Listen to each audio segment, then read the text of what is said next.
Hello everyone. तो कैसे हैं आप सब। तो आज मैं आप सभी के लिए लेके आया हूं एमसीक्यू ऑन इकोलॉजी सेक्शन। आप सभी को पता है रिसेंटली अभी हमने आपका जो टॉपिक है इन्वायरमेंट, इकोलॉजी एंड बायोडाइवर्सिटी, उसको हमने दो पार्ट में डिवाइड किया हुआ है। एक आपका ecology part and the biodiversity. Ecology part हमने कंप्लीट कर लिया, उसको हमने 4 लेक्चर्स में पढ़ लिया है। तो आज हम डिस्कस करेंगे उसके कुछ इंपॉर्टेंट एमसीक्यू। आज के लेक्चर बड़ा ही इंपॉर्टेंट जाने वाला है, जिसमें आप अपने आप को टेस्ट करोगे कि जो हमने 4 लेक्चर्स में सीखा, जो पढ़ा, क्या हमें वो समझ भी आया है कि नहीं। क्योंकि आज के इस लेक्चर में, आज के इस टेस्ट में मैंने कुछ बड़े ट्विस्टी क्वेश्चंस, बड़े ट्रिकी क्वेश्चंस डाले हैं, जिसमें आपको ना लर्निंग आपकी नहीं देखी जाएगी, उधर आपका देखा जाएगा कि आपकी माइंड पावर कितनी है, आप उस क्वेश्चन को कितनी अच्छे ढंग से समझ पाते हैं। क्योंकि आज के युग में आपकी जो है क्रैमिंग पावर नहीं देखी जाती, आपकी नॉलेज देखी जाती है, आपको कितनी नॉलेज है। ठीक है, तो उसी प्रकार के मैंने कुछ इसमें क्वेश्चन डाले हैं। तो चलो बिना टाइम वेस्ट करते हुए आगे बढ़ते हैं। तो आज का पहला क्वेश्चन बोल रहा है, विच one of the following is the correct sequence of ecosystem in the order of decreasing productivity. Last lecture, last night का लेक्चर है ये, प्रोडक्टिविटी ऑफ इकोसिस्टम मैंने आपको पढ़ा है। होप तो आपने वो लेक्चर देखा होगा, अगर नहीं देखा हो पर आप आई बटन को क्लिक कीजिए, उधर से पता चल जाएगा। मैंने उधर आपको क्लियरली बताया था कि क्वेश्चन इसमें से इसी का आता है, मैक्सिमम टू मैक्सिमम, कि किसकी प्रोडक्टिविटी, कौन से इकोसिस्टम की प्रोडक्टिविटी सबसे ज्यादा होती है। तो मैंने आपको बताया था, फर्स्ट आपका टेरेस्ट्रियल सेक्शन में बताया था, देन इक्वेटिक बताया था, देन कंबाइन, दोनों को कंबाइन करके बताया था। आपको याद होगा टेरेस्ट्रियल में हमने पढ़ा था कि आपके स्वैम्प्स हैं, ठीक है, ट्रॉपिकल रेन फॉरेस्ट हैं, ये सारे मोस्ट प्रोडक्टिव है। अगर लीस्ट प्रोडक्टिव की बात करें तो डेजर्ट है। अगर कंबाइन की बात करें तो लीस्ट प्रोडक्टिव हमारा था ओपन ओशंस। ठीक है, तो ओशंस हमारा लीस्ट प्रोडक्टिव है। आप इधर से जो ओशन आप देख रहे हो पहले में ही ओशन दिया है, तो ये गलत हो जाएगा, क्योंकि उन्होंने क्या बोला है, डिक्रीजिंग ऑर्डर, कम होना चाहिए। और इधर ओशन जो है टॉप पे दिया हुआ है, तो ये ऑप्शन तो कैंसिल हो जाता है और D1 भी कैंसिल हो जाता है। बचता है हमारे पास B एंड C। आप देख सकते हो बी ऑप्शन में भी ओशन आपका सेकंड नंबर पे आ रहा है, ओशन बल्कि लास्ट में होना चाहिए। तो इधर से हमारा आंसर आप इधर से एलिमिनेट कर सकते हो, इधर से आपने ऑप्शंस एलिमिनेट करने होते हैं। ये मैं बता दूं आपको, यूपीएससी के एग्जाम में ये क्वेश्चन पूछा गया हुआ है। तो इसका आंसर क्या रहेगा, C1। ठीक है, mangroves, grasslands, lakes and ocean. Second question की हम बात करते हैं, if the tropical rain forest is removed it does not regenerate quickly as compare to the tropical deciduous forest, this is because. जो आपकी ट्रॉपिकल रेन फॉरेस्ट है, अगर उसे रिमूव कर दिया जाए और वो रीजनरेट नहीं हो सके as compare to tropical deciduous forest, वो उसका मेन रीजन क्या होगा। इधर आपकी नॉलेज देखी जाएगी। ठीक है, तो आप कितना समझते हैं क्वेश्चन को प्रॉपरली, पहले आप ऑप्शंस को पढ़ो, आपने समझना है कि हाँ बोल के रहे, फिर उसके बाद ऑप्शन टिक करना है। ए ऑप्शन बोल रहा है, soil of rain forest is deficient in nutrient, tropicals of trees in rain forest have poor viability, the rain forest species are slow growing, exotic species invade the fertile soil of rain forest. ऐसा इसमें से ये 3 जो option है, ऐसा कुछ नहीं है, ऐसा इसमें नहीं माना जाता। अगर आपका जो रेन फॉरेस्ट है वो तभी अच्छी तरह ग्रो नहीं कर पाता, रीजनरेट नहीं कर पाता, अगर उसकी जो सॉइल है उसमें प्रॉपर न्यूट्रिएंट्स नहीं होंगे। तो ये आपका ऑप्शन ठीक हो जाता है, A1। Third question, which one of the following term describe not only the physical space occupied by an organism but also its functional role in the community of organism. ये अभी मैंने आपको कल ही बताया है, जो एक्टिविटीज होती है आपकी, जो फंक्शनल रोल है वो किस में आते हैं, दैट इज योर निश। तो इसका आंसर क्या रहेगा, इकोलॉजिकल निश। Fourth question, this is true about secondary succession. Secondary succession की बात करें, आपको पता है सक्सेशन में मैंने बताया था 2 तरह के, primary succession and secondary succession. तो सेकेंडरी सक्सेशन में क्या होता है, ठीक है, वो बोल रहा है नीचे दिए गए ऑप्शन में से सेकेंडरी सक्सेशन के बारे में क्या ट्रू है। तो क्या कह रहा है, follows primary succession, takes place on deforestated site, it's similar to primary succession except this is a relatively slower pace. ऐसा कुछ नहीं है कि वो प्राइमरी सक्सेशन के सिमिलर होता है, जरूरी नहीं है। आपके उधर जो कम्युनिटी है वो अलग भी हो सकती है। ठीक है, हर एक स्टेज आपकी अलग अलग भी हो सकती है, जरूरी नहीं है जो आपकी प्राइमरी सक्सेशन में थी वही आपकी सेकेंडरी सक्सेशन में ही आपकी स्टेजेस चले। बिगिंस ऑन बेयर रॉक, जरूरी बेयर रॉक पे तो हमारा मैक्सिमम हमारा प्राइमरी सक्सेशन होता है। तो ये 2 ऑप्शन तो गलत हो जाते हैं। अब जो मोस्ट एप्रोप्रिएट इसमें आंसर आता है, that is your, it take place on a deforested site. तो इसका आंसर B1 है, आपको मैंने बताया था डिफॉरेस्ट करेंगे, या उसके ऊपर आपका जो वॉल्केनिक इरप्शन हो गया, जब आपकी प्राइमरी सक्सेशन खत्म हो जाती है उसके बाद फिर से उधर अगर सक्सेशन होती है तो उसको हम बोलते हैं सेकेंडरी सक्सेशन। आगे बढ़ते हैं fifth question, on the sand ecological succession is. अभी मैं आपको ऊपर ले चलता हूं, तो मैंने आपको ये डिफरेंट टाइप्स ऑफ सीरीज बताए थे, तो मैंने सैंड पे बताया था, तो आप देख सकते हो सैंड पे कौन सा बता रहा है, सैमोसीरी, तो इसका आंसर सैमोसीरी ही आएगा। तो इसका आंसर क्या आएगा, डी ऑप्शन। आगे बढ़ते हैं सिक्स क्वेश्चन की ओर, ये भी बड़ा अच्छा क्वेश्चन है। Order of the basic process involve in succession is. Succession का आपको सबसे पहले पहला प्रोसेस पता होना चाहिए। पहला प्रोसेस तो सभी को याद होगा, जो मैंने बताया था आपको, दैट इज न्यूडेशन। तो न्यूडेशन किस किस पे पहला प्रोसेस है, एक डी वाले में और बी वाले में, ये वाले ऑप्शन तो क्रॉस हो गए, ठीक है। न्यूडेशन के बाद क्या करेंगे, इन्वेड करेंगे, इन्वेड के बाद उससे कॉम्पिटिशन एंड कोएक्शन होगा, देन रिएक्शन होगा, देन स्टेबलाइजेशन होगा। तो इसका आंसर क्या आ जाएगा, D1, ठीक है। आपको याद होगा, ये मैं आपको बता चुका हूं।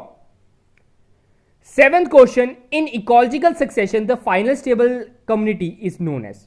अगर इकोलॉजिकल सक्सेशन में बात करें, जो आपकी फाइनल स्टेबल लास्ट वाली जो होती है, ठीक है, जो उसमें कम्युनिटी होती है, उसको हम क्या बोलते हैं। बड़ा इजी क्वेश्चन है ये, कोई डिफिकल्ट क्वेश्चन नहीं है। आपको फाइनल स्टेज आपका कहलाता है क्लाइमेक्स कम्युनिटी के नाम से, एंड स्टेबल कम्युनिटी भी इसे हम बोलते हैं। Who developed ecological pyramids for the first time. अब ये मैंने आपको नहीं बताया था, आप सभी को मैंने आपको पहले ही बता देता हूं कि आपको एमसीक्यूज में कुछ नया सीखने को भी मिलेगा, इसलिए इन लेक्चर्स को देखा करो, मोस्ट इंपॉर्टेंट जाते हैं। तो इकोलॉजिकल पिरामिड्स बनाने वाला कौन इंसान था, तो आपका इसका आंसर आता है बी ऑप्शन, चार्ल्स एल्टन। अब आपसे इधर एक और क्वेश्चन पूछा जा सकता है कि चार्ल्स एल्टन ने तो इकोलॉजिकल पिरामिड बनाया था, तो उसी के नाम पे असली में सबसे पहले पिरामिड का नाम दिया गया था। तो इन इकोलॉजिकल पिरामिड को कभी कभार हम एल्टोनियन पिरामिड भी कहते हैं। यह भी चीज आपने याद रखनी है साथ में फर्दर नॉलेज के लिए। Ninth question, what is the exception to the upright pyramid of biomass. ठीक है, अगर अपराइट पिरामिड ऑफ बायोमास आप सभी को याद होगा, अपराइट और इन्वर्टेड हमने किया था। अपराइट आपका सिंपल ट्रायंगुलर शेप रहती है, और आपका अगर मैं उल्टा कर दूं उसे हम इन्वर्टेड बोलेंगे। तो ये आपका आ गया upright and this one is inverted. तो कह रहे हैं अगर बात करें इसमें से एक्सेप्शन कौन सी है अपराइट पिरामिड की, मतलब कि सिंपल लैंग्वेज में बोले तो इन्वर्टेड की बात कर रहे हैं वो, ठीक है। क्वेश्चन थोड़ा सा ट्विस्ट कर दिया है, तो उधर से समझा करो, ध्यान से ना, पहले क्वेश्चन पढ़ा करो, समझा करो, एनालाइज किया करो, तब जाके उसको आंसर टिक किया करो। तो अपराइट पिरामिड की एक्सेप्शन कौन सी है, तो इसमें आपका आता है एक्वेटिक इकोसिस्टम, वो मैंने आपको उसके बारे में बताया था, that producers are very small organisms. ठीक है, इसमें अगर बात करें एक्वेटिक में, जो आपके प्रोड्यूसर्स बड़े छोटे छोटे होते हैं, with least biomass, and biomass gradually increase towards the apex of pyramid. जैसे जैसे पिरामिड ऊपर जाता है आपका वो बायोमास बढ़ते रहता है। जैसे कि आप बात कर सकते हो वेल्स, ठीक है, उधर आपका बायोमास बॉडी मास बड़ा होता है, ठीक है, मैक्सिमम केसेस में यही होता है। तो एक्वेटिक इकोसिस्टम में आपका इन्वर्टेड पिरामिड आता है। Way we can find the inverted pyramid of biomass. देखो थोड़ा सा सिमिलर क्वेश्चन है, तो इसका आंसर भी सेम ही होगा, मैं आपको बता चुका हूं। तो 10th का आंसर भी इक्वेटिक इकोसिस्टम ही आएगा।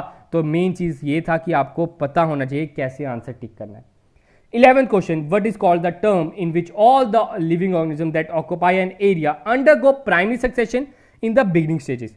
ठीक है, देखो इतनी बड़ी कथा लिखी है मैंने, लेकिन कथा में मेन इंपॉर्टेंट इसकी है बस बिगिनिंग स्टेजेस। तो बिगिनिंग स्टेजेस 11th क्वेश्चन की जो बिगिनिंग स्टेजेस है उसे हम क्या बोलते हैं, पॉइंटर कम्युनिटी। तो इसका आंसर D1 आ जाएगा। होप सो क्लियर होगा, कोई डाउट नहीं होगा, ठीक है। बाकी ये देखो एग्जाम में इसी तरह के क्वेश्चन आते हैं, आपसे पूछा जा सकता है, आपको क्वेश्चन थोड़ा सा ट्विस्ट कर दिया जाता है, लेकिन देखो कथा इतनी बड़ी थी, लेकिन लास्ट में तो उन्होंने बिगिनिंग स्टेजेस में क्लियर कर दिया सब कुछ, ठीक है।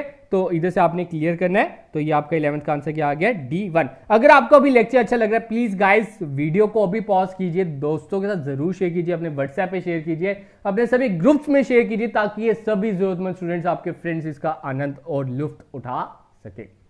आगे बढ़ते हैं 12th question, soil changes due to erosion is an example of which of the following succession. अब सॉइल इरोजन, ठीक है, आपको इधर एक और चीज बता देता हूं मैं, एक होता है ऑलोजोनिक, एक होता है autogenic. Allogenic is related to abiotic components.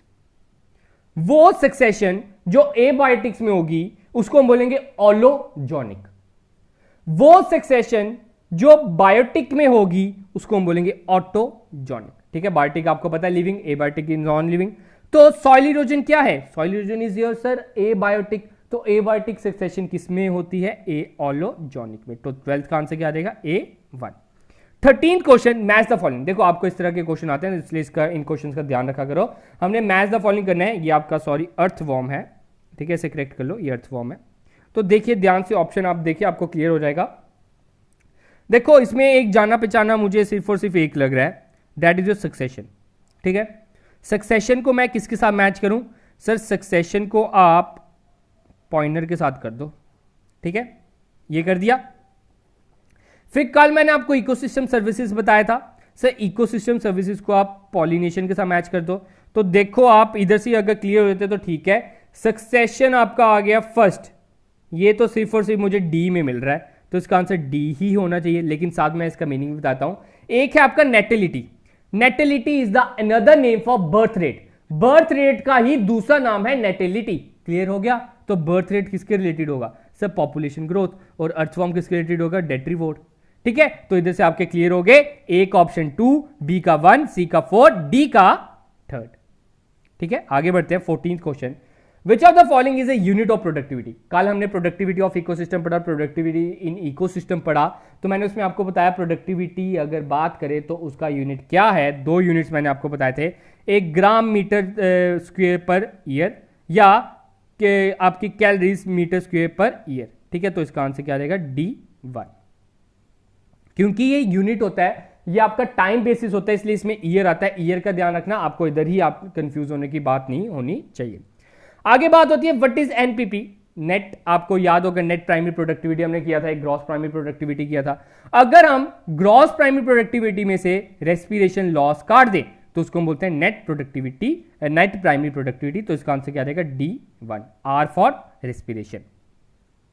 16th question, hope so आपको सभी क्वेश्चन समझ आए होंगे। अभी तक आपका स्कोर अबव 12-13 चल रहा होगा, तो अगर अच्छी इसके ऊपर चल रहा है तो अच्छी बात है। 16th क्वेश्चन में कहता है what is the rate of production of new organic matter bye heterotrophic organisms called. अब हमने 2 तरह के प्रोडक्टिविटी किए। सर आपने बताया था one is primary productivity and the another one is secondary productivity. Primary is for autotrophs and secondary for is for heterotrophs. तो secondary का आंसर क्या आ जाएगा? तो सेकेंडरी, हेटेरोट्रॉप्स की बात हो रही है तो इसका आंसर सेकेंडरी ही आ जाएगा। ठीक है, आगे बढ़ते हैं। देखो what is a frog that feeds on insect, example of. देखो क्या क्वेश्चन है, इसमें आपको नॉलेज अगर होगी ना तो आप इसका आंसर देख रहे हो।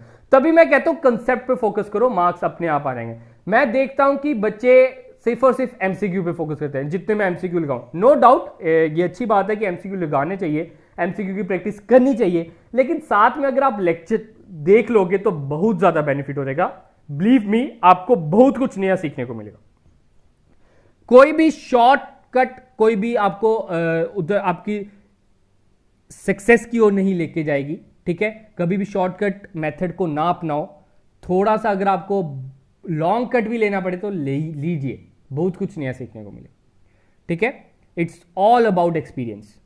What is a frog that feeds on insect, example of. ठीक है, इंसेक्ट भी आ गया। इंसेक्ट आपका क्या होगा? Sir insect is are primary consumer. अब इंसेक्ट को खाने वाला कौन होगा? Secondary consumer. तो इसका आंसर क्या रहेगा? सेकेंडरी कंज्यूमर, जिसको मैंने ये बताया हुआ है, लेक्चर में बताया हुआ है। सबसे पहले अगर इसमें बात करूं, इसमें आपने बताना कंज्यूमर कौन होगा। अब आपके लिए होमवर्क है, अगर इसकी मैं बात करूं इस सेक्शन में आपका प्रोड्यूसर कौन है। ठीक है, इस सेक्शन में अगर मैं बात करूं प्रोड्यूसर कौन है, आपने इस कमेंट सेक्शन में लिख के बताना। 18th question, identify the possible link A in the following food chain. अब इस तरह के भी बड़े क्वेश्चन आते हैं, एसएससी के एग्जाम में ऐसे क्वेश्चन आते हैं। कह रहा है ए के बारे में, इधर ए है, ये बताइए इधर कौन आ सकता है। सर देखिए, फ्रॉग को खाने वाला कोबरा भी हो सकता है, पैरट तो नहीं हो सकता, इसको काट देते हैं। रैबिट भी हो ही सकता है, हम मान सकते हैं थोड़ा बहुत, नहीं वो भी आपका रैबिट भी नहीं आएगा। ठीक है, रैबिट भी आपका प्लांट, आपका हर्बीवोरस है वो। ठीक है, बचता है वुल्फ। वुल्फ अगर बेचारे को कुछ मिले नहीं तो खा सकता है, लेकिन वुल्फ के बाद आप देख रहे हो ईगल है, क्या वुल्फ को ईगल खाएगी? नहीं सर, तो ये भी ऑप्शन आपका गलत हो जाता है। तो इसका आंसर कोबरा आ जाएगा। तो 18th का आंसर क्या आ जाएगा? A1। 19th question, which one of the following statement for pyramid of energy is incorrect, ध्यान से पढ़ना, इनकरेक्ट लिखे मैंने, where the remaining 3 are correct, कौन से 3 करेक्ट है, ठीक है। Pyramid of energy, pyramid of energy आप सभी को याद होगा, मैंने बताया था pyramid of energy is always and always upright in nature, उसकी अपराइट शेप होती है, लेकिन इधर वो बोल रहा है इन्वर्टेड इन शेप, तो यही ऑप्शन गलत हो रहता है, तो इसका आंसर क्या रहेगा A1, ठीक है। इट्स बेस इज ब्रॉड, ठीक है, सही बोल रहा है, अपराइट शेप में होता है, सही है, it shows energy content of different trophic level, ये भी सही बात है, तो इसका गलत ऑप्शन क्या आ जाता है A1। 20th क्वेश्चन, आज का लास्ट क्वेश्चन, तो डिस्कस करते हैं क्या बोल रहे हैं वो। Consider the following statement concerning food chain, food chain के रिलेटेड, ठीक है। पहला बोल रहा है removal of 80% tigers from an area resulted in greatly increase growth of vegetation. अगर हम टाइगर्स को इकोसिस्टम से खत्म कर दें तो क्या आपकी वेजिटेशन इंक्रीज हो जाएगी? नो सर, टाइगर घास से कोई लेना देना ही नहीं है, वो तो बाकी एनिमल्स पे चढ़ेगा, डियर खाएगा, तो इधर से ये ऑप्शन गलत हो जाता है, ठीक है।